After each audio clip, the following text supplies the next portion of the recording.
we live now? Yeah, No, we we're not. live now. Yeah, no, we'll talk. There we are. Okay. Hey, everybody, this is Jim West, Gary Richmond, and Dale Ross. Well, on Talking Preps Friday nights.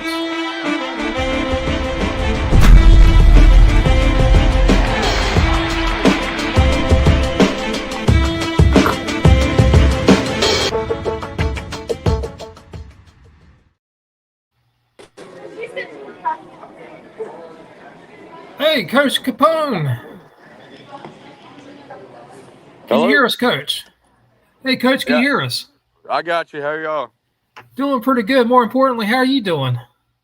Uh, I'm all right. Win's a win, so it was ugly, but sometimes you gotta win ugly. So You know, I picked you guys to win by 17. You came pretty close to my prediction, by the way, so I'm happy about that. But I was laughed at. why? You tell Sorry, them I was right, though. sorry we didn't cover for you guys. No, that's all right, man. You did a good job. I mean, I was laughed at. Thank you. Everybody else said it was going to be a lot closer than that. Yeah, it was a good game. I mean, credit to Independence. They played really hard, really well. And we just didn't play great offensively, to be honest. They forced some turnovers. We created ourselves some turnovers. But defensively, our team played really, really well, and we're able to hold them to 2 field goals, and we put them in bad spots too. So vintage Weddington defensive performance tonight. But we definitely got to be better offensively next week going to Grimsley. So. Oh, I understand that. Would you prefer it to be maybe, I don't know, 25 degrees warmer? Yeah, that would be nice, but hey, when you play in December, you know what you're going to get. And our kids have been there. Obviously, fourth straight year we've played Grimsley, so Wow. we know what to expect up there. We know what we're going to get.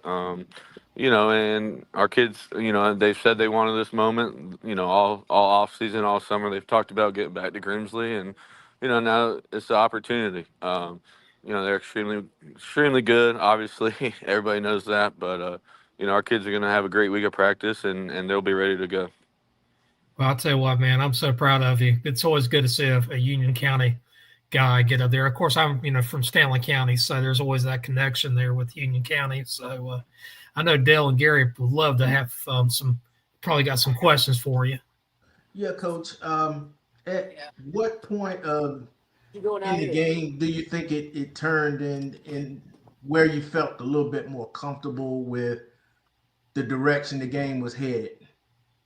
Yeah, I mean, I felt good the first drive. We forced them to punt early, and had a really good first drive, and then we ran a reverse in the red zone and had one guy to beat with two blockers, and they both missed, and then did kind of one of our throwback throws, and we threw a pick. So, but really, after we gave up, fumbled the ball going into half, and we held them to three, I felt really good, and obviously we were able to punch it in twice there in the second half, but I felt like the whole time defensively we didn't feel like we were going to give up many points. So, we probably went too conservative offensively early, but just knowing that the defense was going to take care of it. But sometimes you got to win ugly, and you got to rely on your defense, and that defense keeps showing up and playing, and but. Good overall team win. We did what we needed to do offensively late in the game to get a big win, and that's a really good Independence team, and yeah, so we're happy for the win for sure.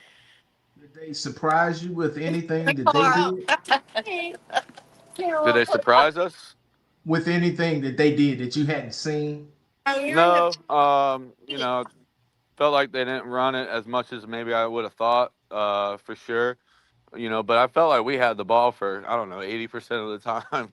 We were just grinding out 3-4 yards, and but then we just got these silly penalties, holds, false starts, and we're sitting there in third and 12 plus, and it's just hard as an offense to get rolling in a rhythm in third and 12. So they were faster on defense than I had expected from film.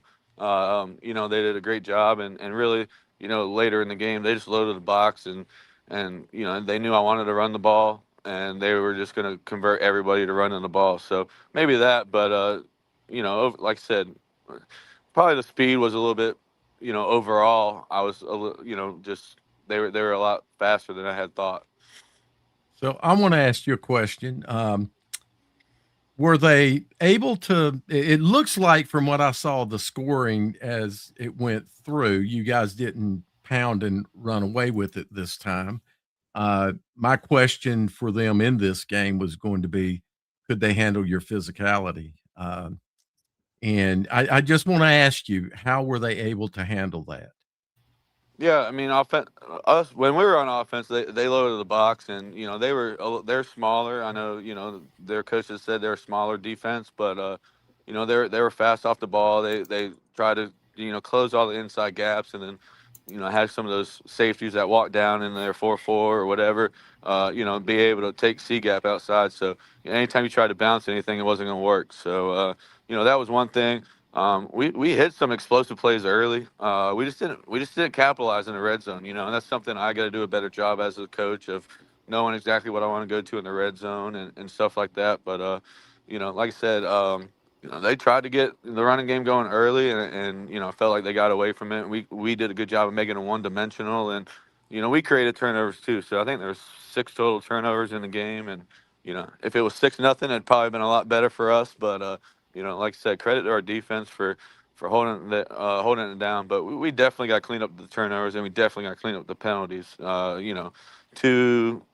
Two pass interferences that gave him 30 yards, and unsportsmanlike that gave him a free first down. And like I said, just playing behind the chains a lot. So I feel like that's stuff that they didn't cause that we need to correct on our end. And I think, like I said, our kids were probably amped up for the moment and stuff like that. And I know penalties happen, but we can definitely play cleaner. Well, Coach Capone, we wish you the best for next week. I know you got a big game over in Greensboro, and we also have a fellow coach that won a game today, Coach Baker over at Huff. I'm sure the two of What's you up, probably have some things to celebrate about. Yeah, congrats to Huff, man. That was a dominant win. Yeah, well, we trying, man. We trying. Oh yeah, you can be happy for a little bit now. You got a whole bye week now, so you man, can be happy right now and then get going. I got a list of names I need to run off, man. People that be doubting us, like Chris Hughes and Coach Hales and Langston, and always what Huff gonna do, and Chris never happy. He's never happy for us. He never gives us any credit. Everybody's on the West Charlotte bandwagon. People seem to forget that they lost to us 40-14 last year. They forget. Capone, I don't get it, bro. I don't get it. But hey, that's where you want to be, man. No one's gonna give us a shot at Grimsley, and our kids are going to appreciate that, man. We like being the underdog. So hey, we do too. But at some point, you got to give credit when credit due. Let me tell you something, Andy. Coach Baker definitely was happy tonight, and he was celebrating. I know it. And he should. His team played phenomenal tonight. Well, that's awesome. Y'all talk to Bake and have a great one. I appreciate all your Capone, coverage. congratulations, dog. I'll call you tomorrow. You I too, man. Congrats. I gotta get some points from you. You know what I'm saying? From a state champ. You know what I mean? Hey, Bake. I hit you up tomorrow, Capone. All right, man. Y'all be good. Thanks again. Thank you, Coach Capone. Hey, Bake. Yes, sir. I'm getting ready to be critical. What's up with blowing all them timeouts tonight? Man, listen, man. For some reason, man, my kids out there, they can't see. I think they need glasses. So when we call the play, man, and they act like they can't see because they're on the other side of the ball, we like, listen, echo the play. And so by the time we get ready to run the play, the thing on play clock is at 5, and we got to burn the timeout. But, we got to, man, it's something that we got to clean up. We got to clean up before 2 weeks, so. I thought you were acting like Griner. Griner blows time out. Man, listen, Gary, listen. I was livid. Trust me, I was livid. I didn't want to burn them. But this is something as a coaching staff, man. Offensively, we got to do better at getting the play out there quicker. We got to adjust so we can do it. Yeah, I ain't gonna put it all on the kids. Yeah. But the fact is, you do have to call them. And I think you did the right thing in calling them. So, if you don't, you're going to get yourself 5 more yards back. And right. No, you did the right thing in calling them. It was. I get what Gary's asking though, because it was. 100%. Well, I've always said on here that Huff had a better staff than West Charlotte. Yeah, And so, so appreciate it. we talk about the operations. I look at the game Mhm. like a coach. I look at Right. the coaches coach up the players between series. Do they have the players sitting down? Are they ready to go on third down if they got to have special teams? I look at the game operations, and I hadn't seen Huff that rusty in game operations before. And I see West Charlotte like that all the time. I expected that. You know what, But man? You know what? It's we honestly, Gary, man, we did a better job tonight. I think we might have had two tonight. And shoot, man, last game we had more than that. I'm like, man, we got to clean it up, man. We got to clean it up, and that's some of it is on me as the play caller, getting the play out there quicker. Like I said, to make sure they got enough time to adjust when they got to. But again, I mean, I'll take it. I'll take the ugly win and with the little penalties, and I guarantee we'll be cleaned up in 2 weeks. Coach Becker, I got to ask you a John- question. Are you looking forward to going to Chapel Hill? Oh, absolutely, absolutely. I'm looking forward to it, man. Everybody keep asking me, what we're gonna do with the bye week and this and that. Like again, man, I'm a creature of habit. I don't like to change a lot. You know what I mean? If it's working, don't fix it. So, I'm gonna try to keep everything normal as we would for a regular bye week. And of course, I talked to some coaches that's been there before and see how they may have done things, and just to get an idea if I need to, add something to it or something like that. But other than that, we're gonna keep the main thing and get ready to go. So to stick with Gary's game operations, and trust me, Coach, Gary, I don't know. We talked a long time after our show Wednesday night, and that was a big part of his conversation was about your ability of game operations. Now Right. we'll set the timeouts for delay of game aside. Your second half performance was spot on. And can you tell me what adjustments you made at halftime to really flip and the game really did, in my opinion, flip at that point? Well, honestly, man, we practiced something totally different for West Charlotte. They came out, they didn't do anything that we've been watching them do on film against other teams. And so, like what they did against us, we didn't really practice for it. You know what I mean? Because if they gave it to us, we was good because we see it all the time. But I just didn't think they did what they've been doing all year against us. I guess they were trying to do something different, and we realized that we could run the ball and get going in the run game. So that's what we did. And we took advantage of some some one-on-one matchups that they was giving us that we talked about as a coaching staff at halftime. And, our kids came out and executed the adjustments at halftime. that was a heck of a throw in that back corner. Yeah, it was. Whoa. Now, he threw it before he even came out the break. Now, Coach, we're gonna look at. I got a good angle on that. Don't bring that up. Don't you bring that up.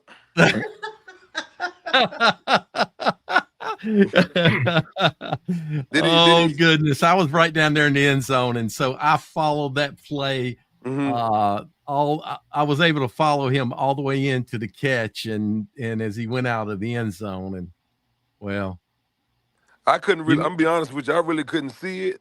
I just seen that he came down with that was a good ball by Ethan right there too. That was a great ball. That was a great play. It really was. I thought he was going to go in with it, but yeah. Did you on that play right there? Was that the back out on a wheel route? Yes, sir. We seen that the outside guy, he kept going. He kept going with the point guy. So we try to leak him out the back and put a back shoulder throw on him. Yeah, that was a nice play. That was a great call. Yeah. And that run right there was just awesome. Man, let me tell you something. Here it is, Coach. Now watch. Oh, that touchdown. That's touchdown. That's touchdown. That touchdown. I don't know if he had possession of the ball as he was going out of the bounds. So. Hey, Mr. Dale, the referees called it a touchdown. He called it a touchdown. It's a touchdown. Yeah, we can't go back and change it, but that's touchdown. Oh, that's touchdown. That's touchdown. That's touchdown. That's touchdown. Well, Coach, I got to ask you, how that ball did was kind of doing this, but the official called Coach, it a touchdown. how did the weather Hey, Coach, impact the game? Coach, let me ask you it something. You it know, they wasn't asked it me at wasn't the that. beginning of the week, they asked me, is this going to be a holler game? And I was like, yeah, I don't think they're going to do a whole lot of hollering. You Right. know, they used to being there and that kind of stuff. I think the coaches had more fun at the 50 than the players did. Yeah, Gotcha. man. I mean, you know how that go, man. I mean, Sam came out there with his shirt off and stuff. I'm like, what? I mean, come on, man. But I guess, I mean, I don't know. I don't know if they thought we were gonna be intimidated because they came out there with their shirt off. And I'm like, listen, our team, man, they take on the persona of their coaches. And like, we don't do that. We don't back down for nobody. They're not backing down for nobody. And they're not gonna be scared because you come out with your shirt off and it's cold outside. Like, that's great. You want to get sick? You want to get chest cold? Whoop de do. Well, I tell you what, though, if you're in Chapel Hill in 2 weeks, we'll try our best to get it a little bit warmer. I mean, it's 75 and sunny right now, so just come on down, man. Well, I think Coach, Chachi did more. I didn't hear all the pregame yelling that apparently was going on, but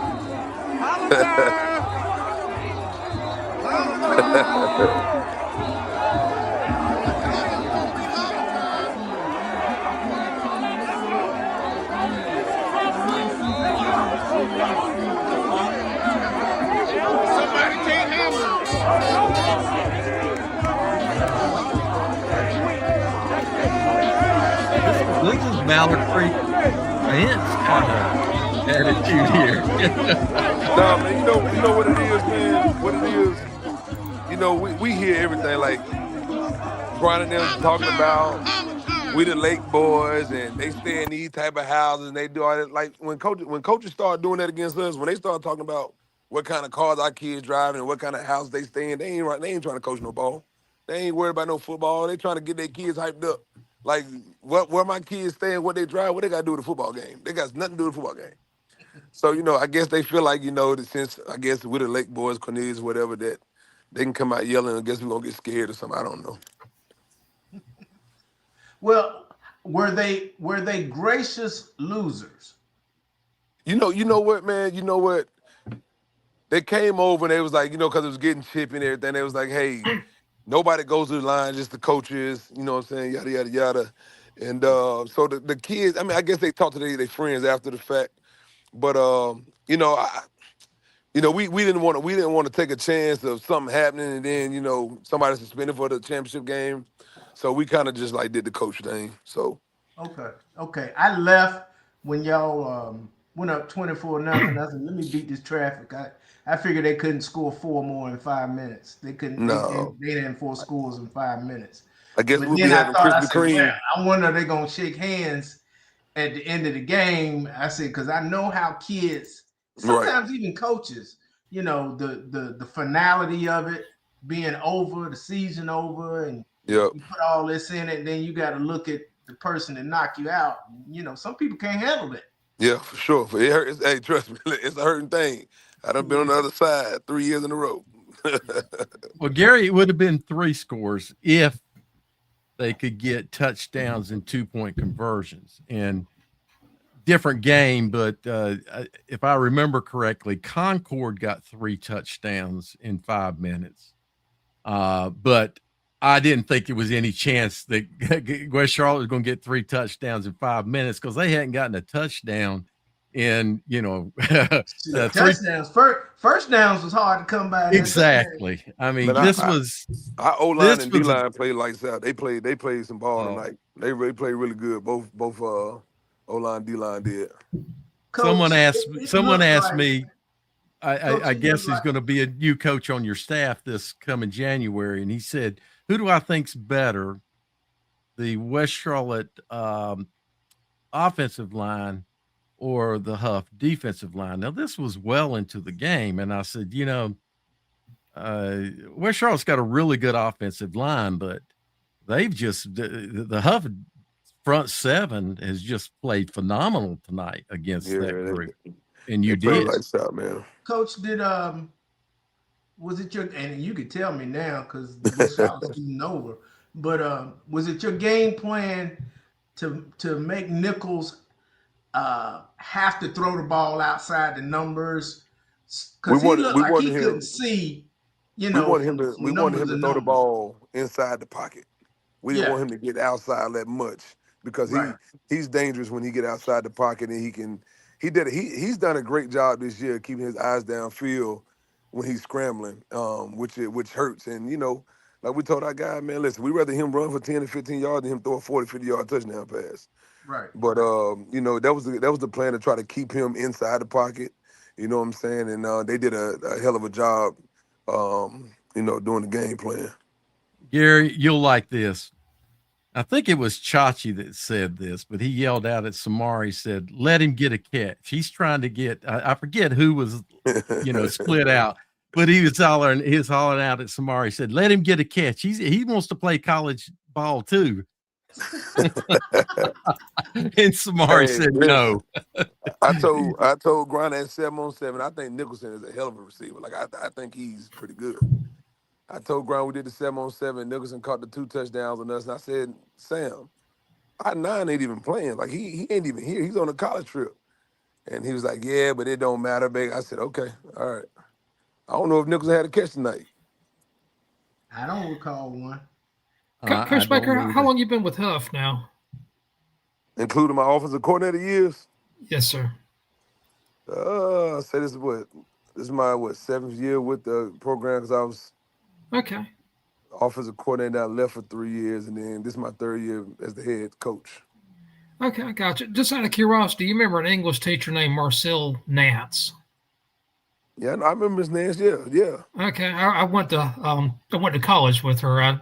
She grew up and she went to Albemarle High School when I went to North Stanley. We were long time friends. So anyway, I know she's down in Georgia now. So yeah, I remember Miss Nance. She was good people. yeah, she's a good person. So Mhm. well, Coach, I know first thing I want to say is I want you to get warm, man. I'm just looking at you right now. I'm still cold. I mean, you Hey just man, I'm out eating wings and having a good time. okay. Well, you're already warmed up now, but Well, we Coach, want you to go ahead and one celebrate. You got thing one I to celebrate know, here. one thing, Coach, I know is the staff was unified because even the coaches on your staff, I don't know personally. I know half your staff personally, but the ones that I didn't even know came up to me and say, "We gonna wear them out." And you told me, and Chachi told me, and Bird told me. Everybody said, "Oh, we got this. We got." Y'all were very confident going into the game. Well, we And knew I also knew, like, you know what I mean, like I knew their special teams isn't that great, and I knew they would give us one in the special team game. Like we knew that, and yeah. they did it in the second quarter. And once they, And that's what I based my pick on. And I yeah. told Sam, I said, y'all, and me and Langston tell Sam this every year. You got to tighten that special team. Well, You got why to did tighten up. why did Langston pick West Charlotte then? Probably because he's a West Charlotte grad. Hey, you tell Coach Hales he need to call me too. I need to tell him something. He gonna pick us and then revert because we hadn't been there. Well, hey, you got to get there to them, get the experience, right? That's That's right. right. Well, Coach, I have said that someone has to always. Langston says he's picking you in the finals. Teams have Butler had times of getting over the hump Yeah. back in those indie days, but eventually, good teams do get over the hump. It's not like they can't. They don't. I mean, you either are going to or not, and that Right. doesn't mean you can't get over the hump this year. And sure enough, you guys, and now nobody can use that one against you. Hey man, but I mean, all jokes aside, we still gotta go out and finish the job. You know what I'm saying? It's great to get there, but we need to go out and finish the job. So we got to prepare and what I'm saying, do what we normally do to get this dub. Millbrook is a really good team. They got some ball players on defense, and so we just got to go out and prepare for them. Did you come out of this game pretty healthy? Yeah, we had no injuries, thank God. Okay, good. That's been a big thing with us the last 3-4 years. Like we go into these big games because we had to like last year we had to turn around and play Independence, then turn back around and play Mallet Creek for the second time, and we lose our starting rover and our nickel against Mallet Creek. So when we go to play Grimsley, we don't have those 2 guys, and we got 2 guys in there that could play, but they hadn't played that many snaps all year, and it kind of hurt us. But again, shoot, you got to stay healthy and get over the hump. So, thank God it's happening right now. Yep. Well, congratulations, Coach. Y'all you outplayed them in all three phases as well as coaching. So, Yep. uh, And I'm going to try to get some wings with you during the next week. That's why I was thinking, wonder what kind of wings Coach Baker's eating. But anyway, Coach, we wish you the best, man. Congratulations. I hope you celebrate. And Yeah. I guess we'll run into each other in about 13 days, is my guess. So. All right, man. I appreciate y'all.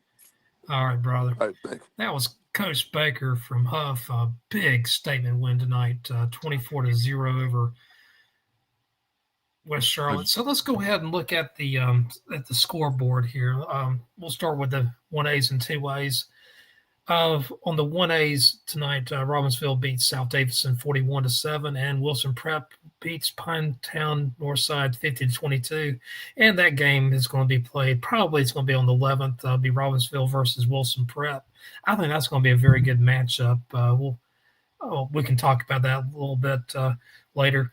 In the West, Murphy over Corvian 49-40. Star Mountain, a big statement win, 58-22 over Mitchell. Tarboro all over East Bladen, 54-7. And Warren County beats Holmes 40-14. I was kind of surprised by that last score. I thought Holmes would handle Warren County. Corvian, Dale, I know that was the team that you were really big on in 2As. Who's your team now in the 2A West? Well, I always thought that it would be tough for them to get by Robbinsville. So, gonna have to stick there. Okay, I'm talking about the 2As. You think Murphy or Star Mounts?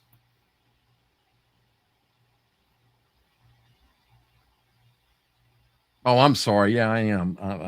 Yeah, I am. I'm sorry. I'm looking to the right. That's all right. And I think Tarboro's going to handle in Warren County. Let's go ahead and look at the 3As. Let's go ahead and look at the 3As, 4As. Gary, I know I'll bring you in around the 5A, 6A. Is probably your more. I'm clueless right here. Lincolnton all over West Davidson 55-20. And Shelby beats Eastern Randolph, holds on and beats them 43-41. It was 43-35. Eastern Randolph scores a touchdown, goes for 2, doesn't make it. Shelby beats Eastern Randolph again 43-41. In the East, Kinston, it was kind of going back and forth between Kinston and Northeastern. Kinston wins 28-24. And James Keenan all over Farmville Central 51-32. Next week is going to be Shelby at Lincolnton. That's a rematch. Earlier in the season, Lincolnton beat Shelby by a couple points. And Kinston at James Keenan, that's going to be a really good battle on that one. Dale, just kind of going to get your thoughts. It's hard to beat Shelby twice in the season. I don't know if it's been done anytime recently. Any thoughts about that one? Yeah, I'm going to think about that and maybe. Yeah, same here. We'll have to bring that back on Wednesday. And Kinston, James Keenan, that's going to be a pretty good game too. Kinston's just got on fire at the right time of the season. Yeah, and I thought they had a shot at winning this game. I really did. I still think Keenan's going to be a tough. This might be their year, at least making it to the championship. And we'll look at the 4As on the West. Brevard, they beat Pisgah 49-28. That's the second time this year that Brevard's beaten Pisgah. And Maiden squeaks by Highbrighton 29-28. I think it was in the second quarter. Highbrighton was up 14-7. Maiden scores a touchdown. They go for 2, and the score was 15-14. They always had that 1-point lead. It went from 1-point lead to 6 points down. And anyway, Maiden scores a touchdown, wins by 1 point. Reedsville beats Central Davidson. That's football in a phone booth, as Chris Hughes says. Reedsville wins 53-20. And West Craven 40, Southwest Edgecombe 12. At halftime, that score that was 12-12.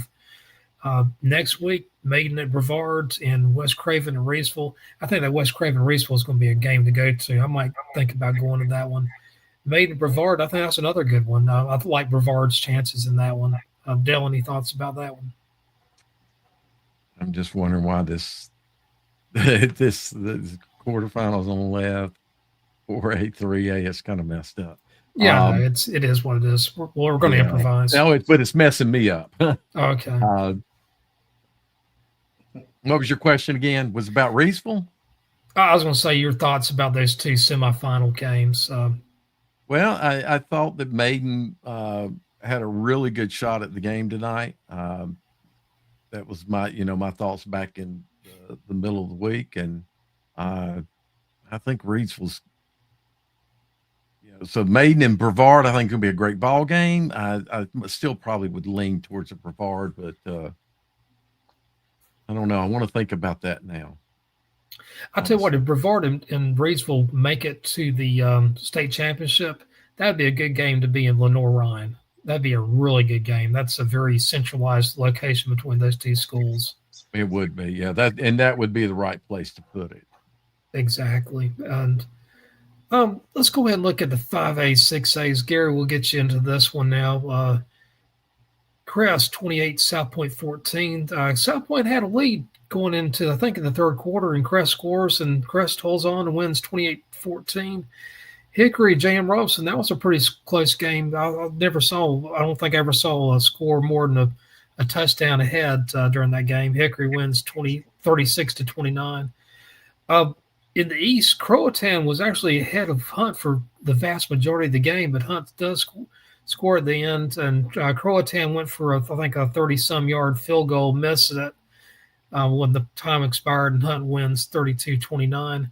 And Jacksonville Northside beats Rocky Mount 21-6. I know a lot of people were big on Rocky Mount, but that Northside Hunt game is going to be an interesting one in the East.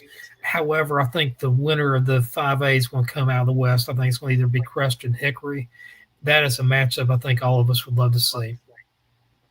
Yeah, I like Crest right now. Really do. I hear you on that. I like both of those teams. I think it's hard to beat a Joe Glass team, as a lot of people know. And Joe Glass is probably saying, "Oh, Jim, please tell everybody that you're going to pick Crest." So you're picking Hickory over Crest early. Well, you know what? I'm going to have to talk to Joe before I do that. I got to get permission to select Hickory, because he may want me to pick Crest. For whatever reason, whenever I pick against his team, he riles up his troops. So yeah, but it's got to be a sincere pick.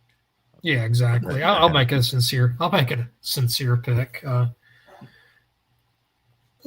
Gary, just had thoughts on that. I know you, Crest and Hickory. These are two big names over the years. Any thoughts on that? I picked Crest, and by the way, I went 6-0 tonight, fellas. The last 4 weeks I've been on the roll, but I picked Crest because I just thought South Point would be too one-dimensional, and I think you have to be able to have a counter. You if somebody's taking away the run, you got to be able to throw, and somebody's doing a great job stopping your passing attack, you got to be able to run. And I just think that South Point probably was a little bit too one-dimensional. And then when I looked at Hickory and Robinson, Robinson's had an outstanding season, but as you get deeper in the playoffs, I thought that the change in weather and experience and all of those intangible things you can't really measure, would play into Hickory's favor. I know Robinson is a fairly young team. They got a lot of kids coming back. So I thought they would get a taste of it this year, and looked like they almost pulled it off. But I think next year will be Robinson's year. I think Gary, the thing is, huh? I was just going to say that South Point's been one-dimensional as long as I have known them, but they aren't. Because they don't throw the ball a lot. Their offense still has multiple points of attack that they can that they're able to deploy or employ, however you want to put it. And I'm gonna take your word for that, deal, because I hadn't seen them in person in 15 to 20 years. I got you. It's so they face Crest a lot, and I think I don't think that was the issue here. One of the things that you can see is that this game was played a lot closer than I think most people, at least at Talking Preps, thought it would be played because of what the first score was. But uh, this This is is about this is about the score I thought it was going to be, but it was actually closer than that. I mean, the very close for a lot of the game. so Gary, the game was really close throughout. The the thing, Gary, is of course playing at South Point probably helps a lot. Just as I was thinking tonight, and Alex used to always say, home Yeah, field home doesn't mean field doesn't anything. matter. Yeah. You know what? I guarantee you that um, Huff was better able to make their adjustments and look at things. Also, actually look at they reviewing the huddle stuff and all Mm-hmm. in a locker room than standing out, huddled around some propane tanks, and those same kinds of things probably helped South Point out tonight. But that Crest is just a phenomenal team. Right. It's good to see Robinson play well. I Let's go really on to thought they the had a let's shot go on at to it, the but 6A's here. Northern Guilford, they all over Ashbrook. I mean, this game wasn't even close. It was like 31-0 at halftime. And I had to go back and look at it, the score a couple times because I just didn't see this happening. A shutout scoring. I mean, Ashbrook had this great defense and final score 39-14. That one right there was the shock of the game or this of the week for me or tonight. Just seeing that dominant win. I did listen to the Watauga Sun Valley game. This game, Sun Valley would just grind the ball down the field. Watauga wouldn't look all that great. Next thing you know, they throw a 75-yard touchdown. They win 31-28. Jacksonville was all over Union Pine, so the game wasn't even close. 34-7. Middle Creek, this is a mild upset here to me. Middle Creek beat Northern Nash 31-24. So there was a couple upsets in the 6A's there. Dale, thoughts about the Northern Guilford Ashbrook game?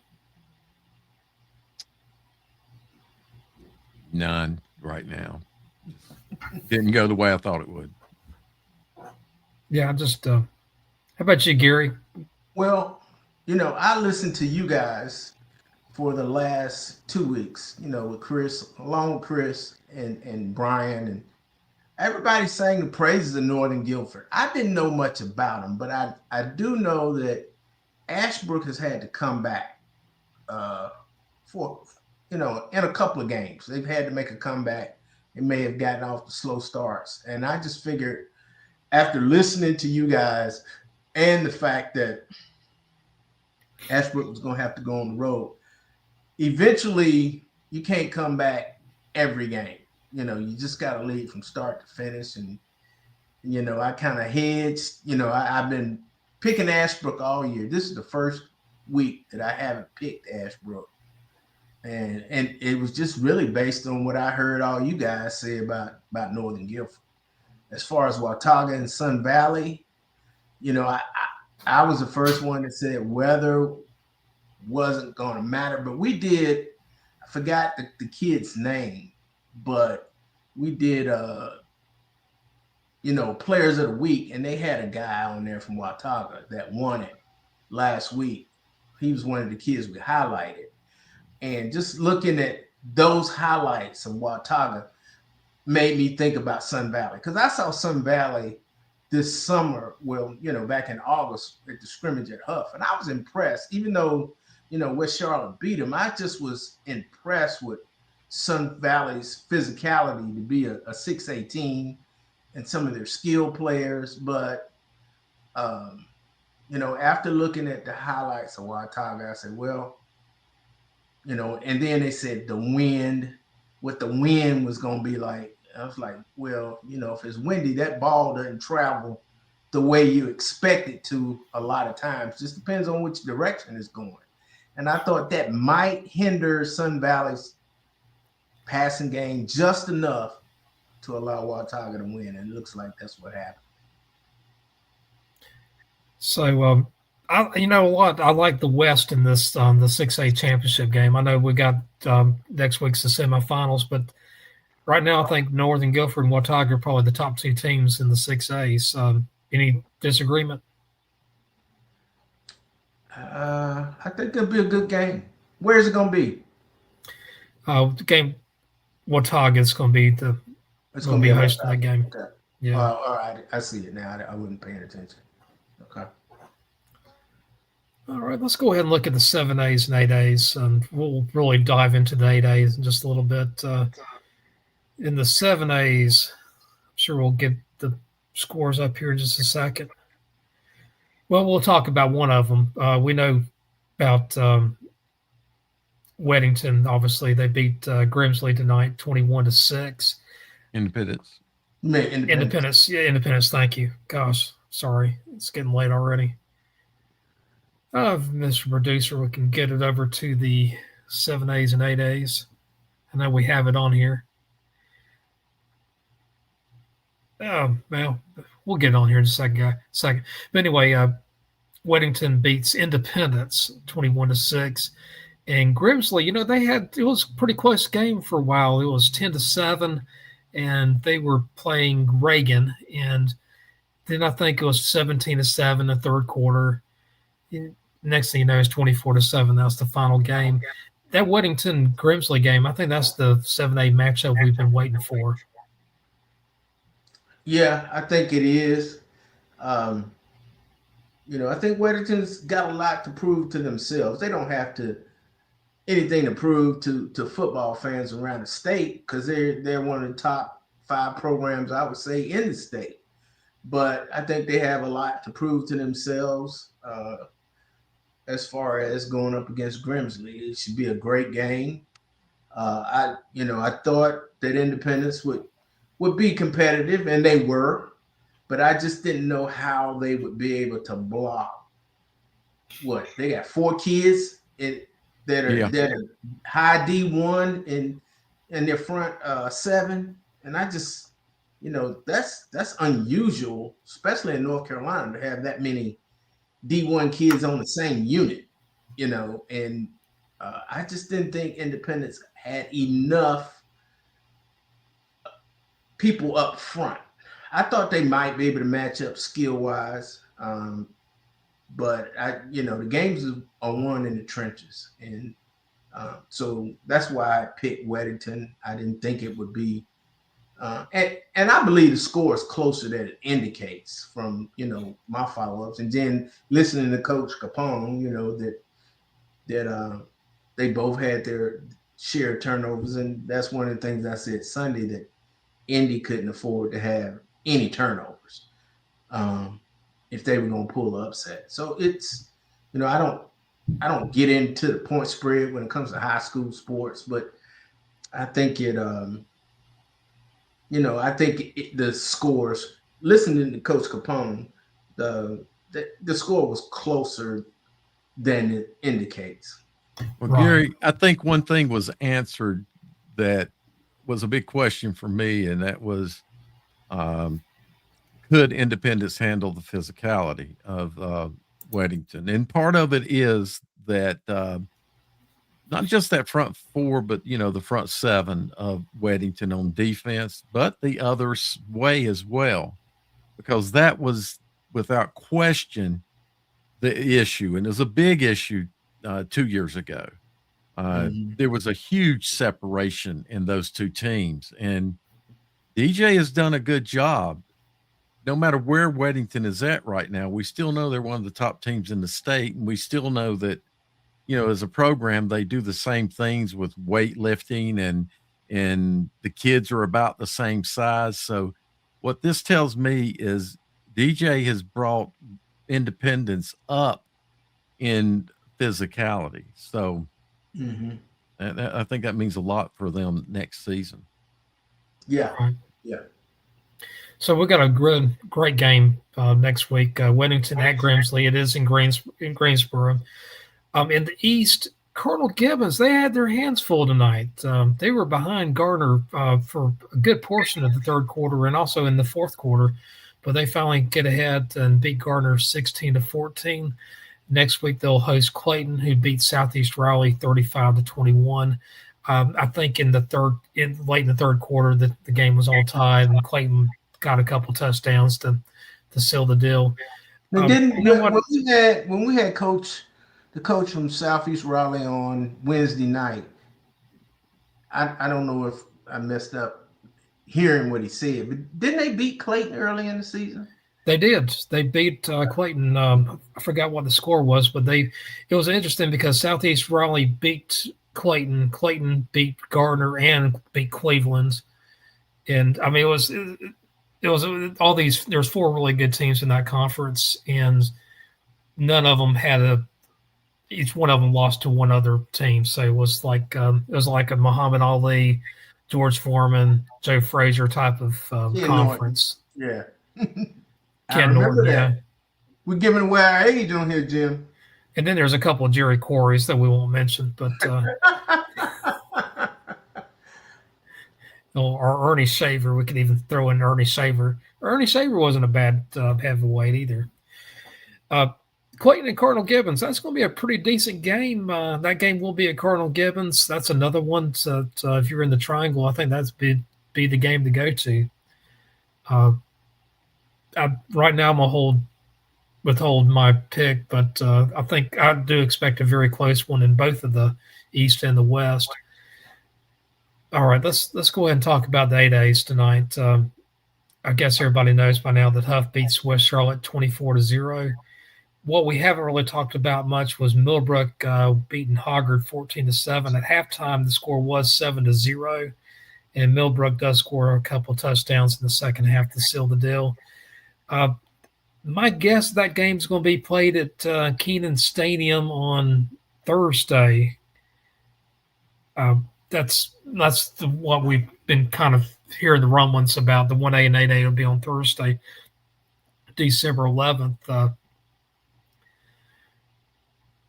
Anybody want to talk a little bit about I know we talked about the Huff West Charlotte game, a little bit about Millbrook Hoggard, but the matchup between Huff and Millbrook, what's your thoughts? Well, my early picks Huff. I'm more familiar with Huff. I've been going by what I've heard on the show all year, especially from Chris, about how tough Millbrook is on defense.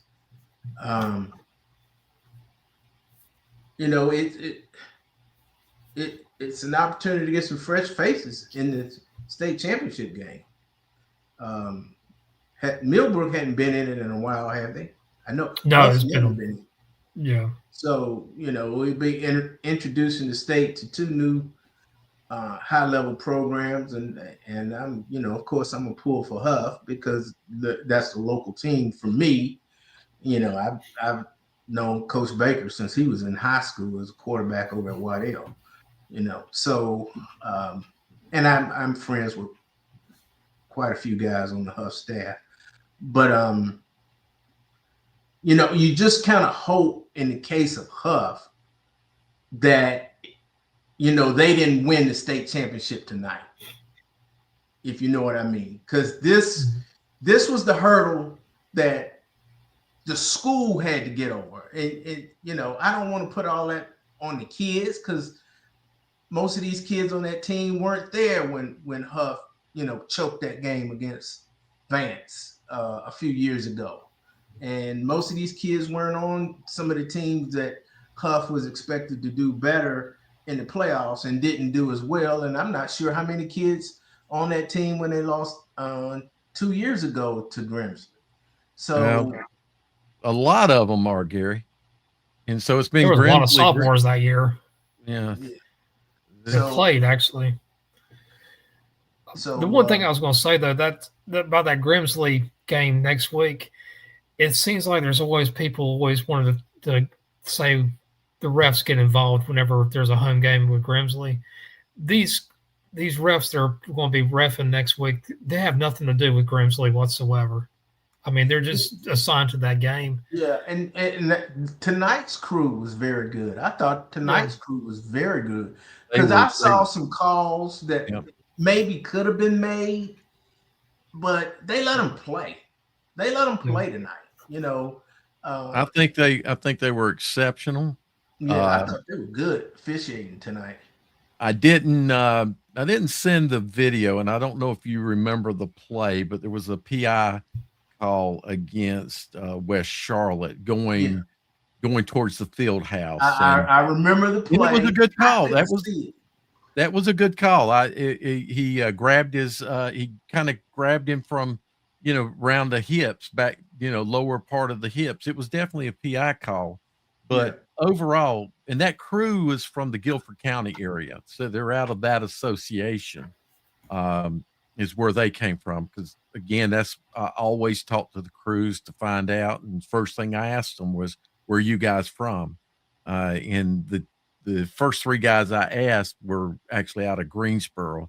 Now, it doesn't mean all 7 of them were, but they were all out of that same association, which is up in the Guilford County area. I thought they did a good job of just letting the kids play. Yeah. And I didn't see the coaches on either staff really, getting on them. And, I didn't see the officials, staying on the staffs about get back, keep your kids or keep your coaching staff off the field. I didn't see any of that little petty stuff that officials like to turn to,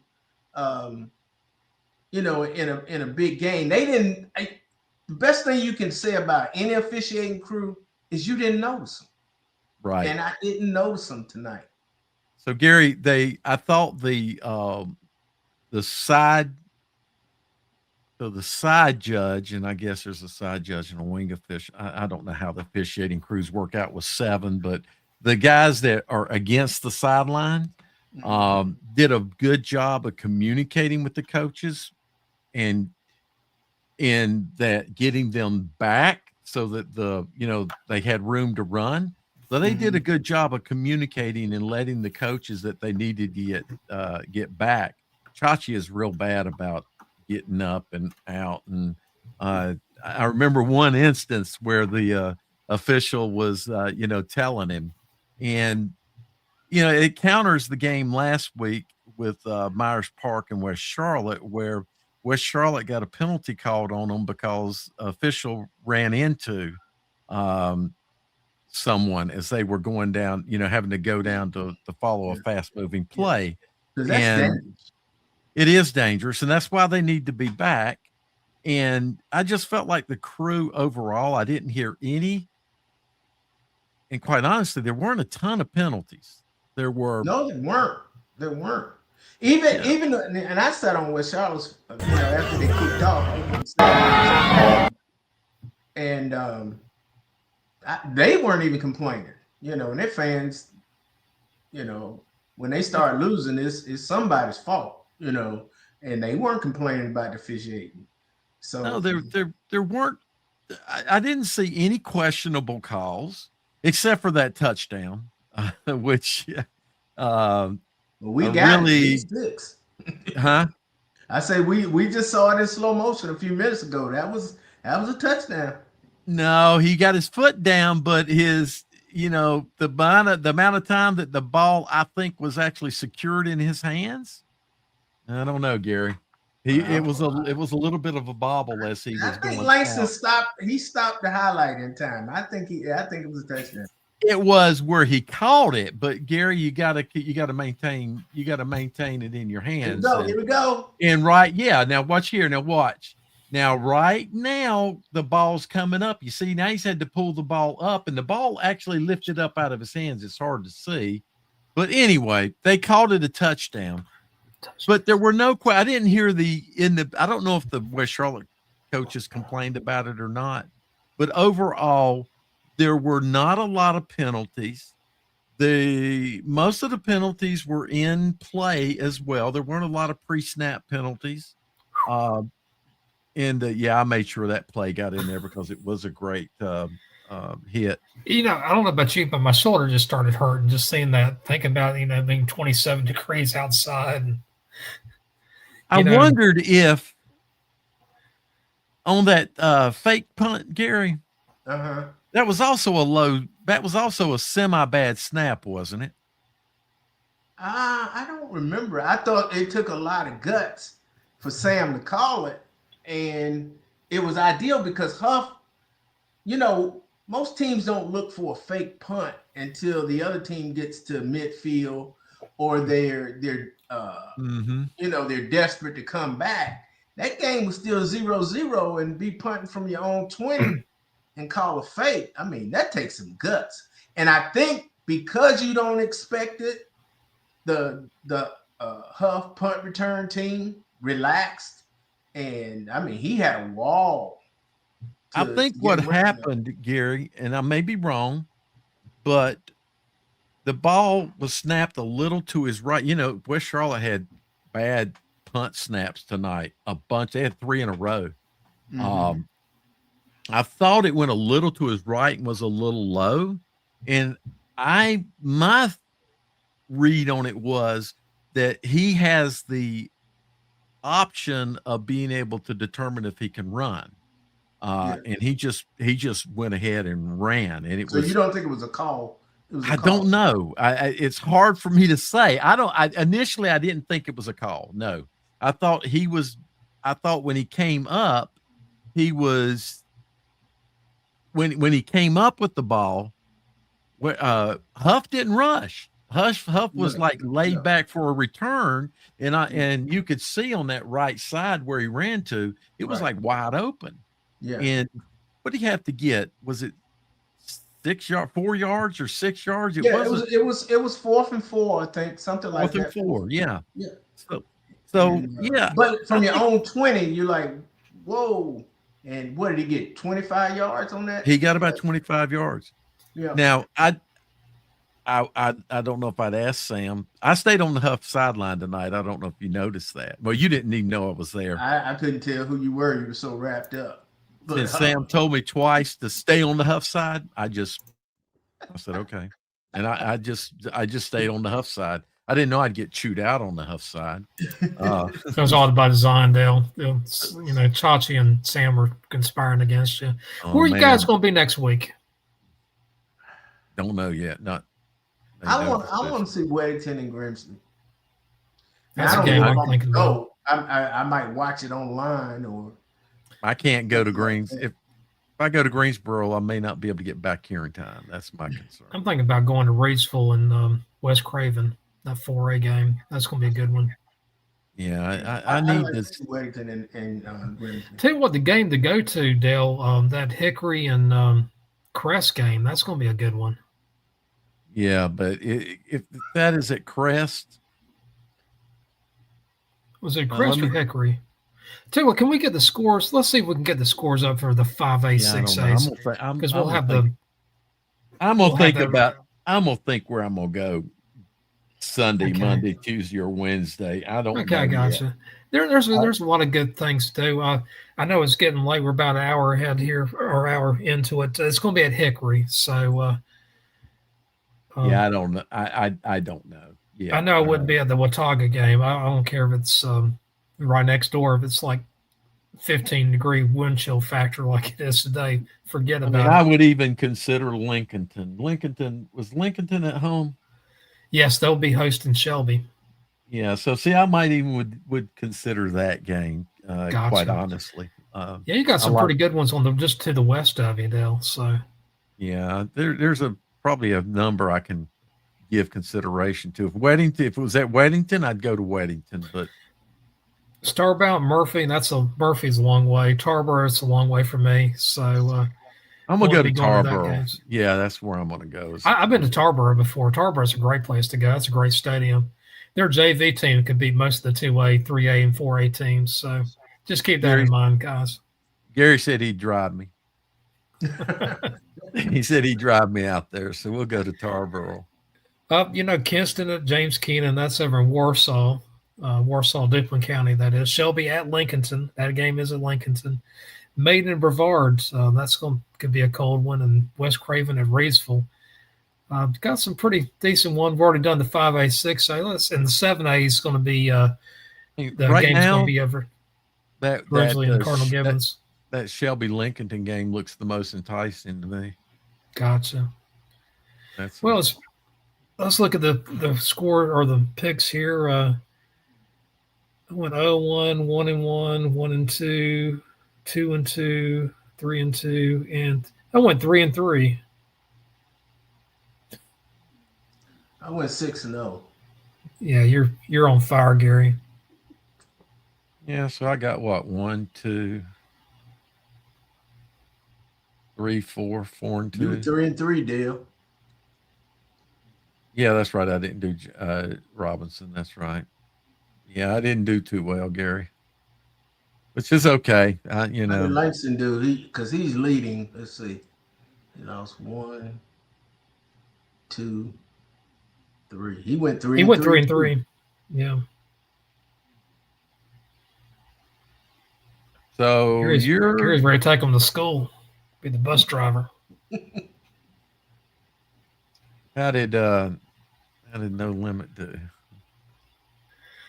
0-1, 1-1, 1-2, 2-2, 2-3, 2-4. He went 2-4. Right, No Limit, yeah, because I remembered he had picked South Point.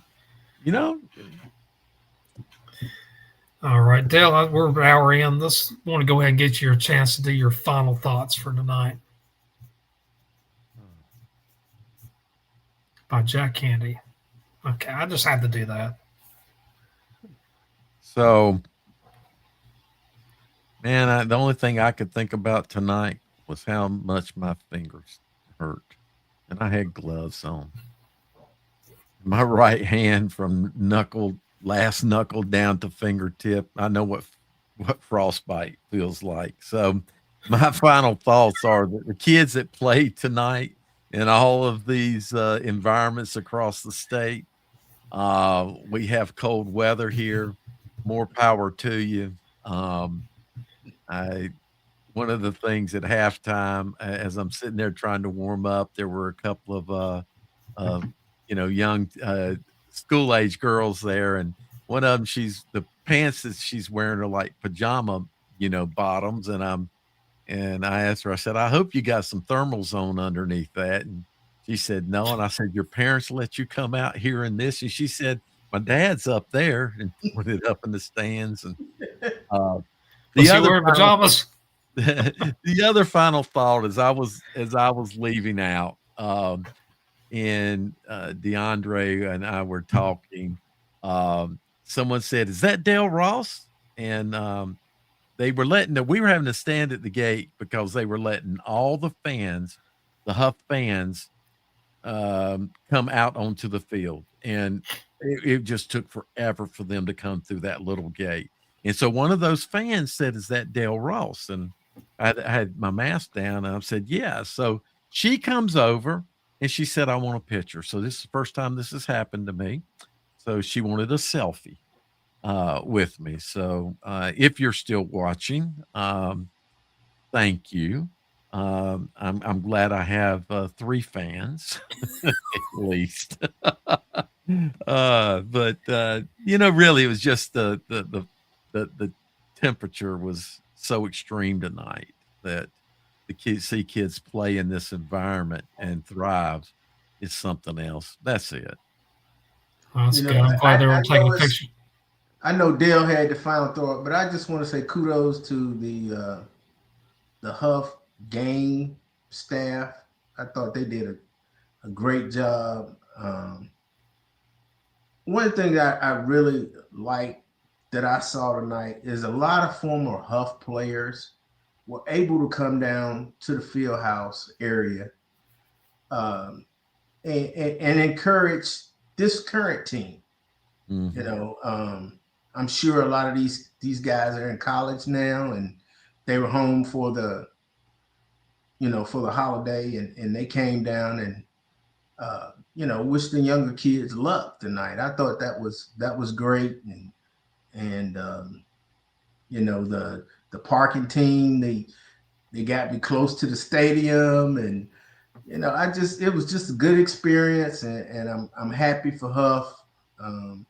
That's another CMS school that has made it to the state championship. So kudos and congratulations to Coach Baker and his staff. Well stated, Gary. There's a lot of plays you can get a hold of us next week, Monday, Tuesday, Wednesday, and even Friday at 11:30. And please, everybody, hope I can just say Talking Preps OT. I just have this thing I want to call it Talking Preps Plus. I just got to get through that. Mental barrier here. It is Talking Preps OT on Wednesday night at 8:30. Well, from Jim West, from Dale Ross, and from Gary Richmond, thank you so much for joining us tonight. Stay warm.